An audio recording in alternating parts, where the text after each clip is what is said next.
guys, what's going on? It's T-Carp. Another fun day in our 30-day knife challenge. It is raining, as y'all can see that.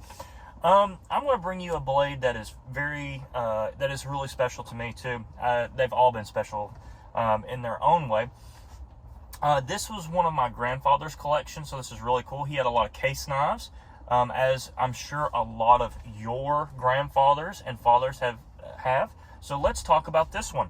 This is a 1980s model trapper. It's a 3-blade trapper, and let me show you how we can tell.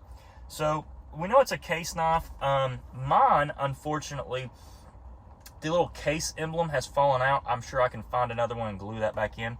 But you know it's a case by that right there. So you've got its case, and you can also look up basically by the how it's made or like what it says here. You can look up the years that it was. So this is a 1980 to 1989 production model, and this is the case 3-blade trapper in red bone. They have all different types of handle materials. They've got different scales or handle materials. This is just red bone. It's got 3 different blades, so this is kind of cool, and they're all in stainless steel. So the first blade, you'll see this big long blade, and this is a clip point blade or a California clip or whatnot. This was great for stabbing, and this was great for slicing. So in a trapper's model, if you wanted to make a money cut, or if you wanted to get under the hair or get into the hide, this would be something that you would use first. The second blade on here is called a sheep's foot blade. Now, what it's good for is it's good for cutting and without puncturing. So it comes down to this point where it's not really good at puncturing anything. So a lot of people would use this to kind of clean out hooves and stuff like that.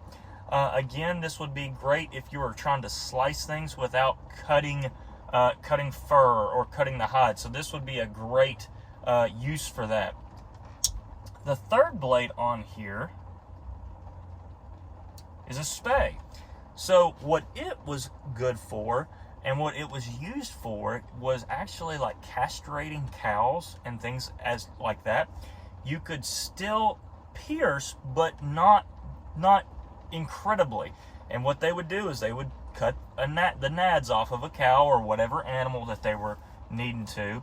So you could slice really good without puncturing too bad. So you have like 2 options for slicing and not puncturing, and then you have a really great option for puncturing and getting into meat or getting into fur.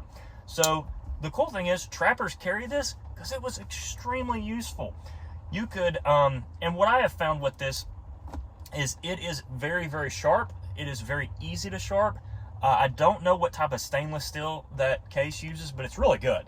It's really, really good. It's really sharp, it stays sharp. Listen to the walk and talk that this has. So 1980s model, that's when I was born. I was born in 88. So this is over 30-something years old. That's really cool that the knife is still that great. And the cool thing about these cases, they're heirloom quality. Again, you can just pass them on. And they're good stuff. I'm not quite sure the value on these. It's super easy to carry this as like a gentleman's knife now. Throw it in the pocket, go on, and it just works great for everyday use as well. So again, if you can find these, I'm sure you can find these for $50, $60, $70. They're great knives. They're great useful knives.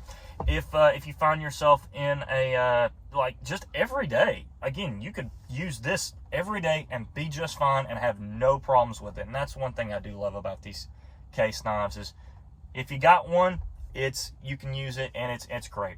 Guys, thank you so much. This is T-Carp signing out. Again, the case 1980s model red bone trapper.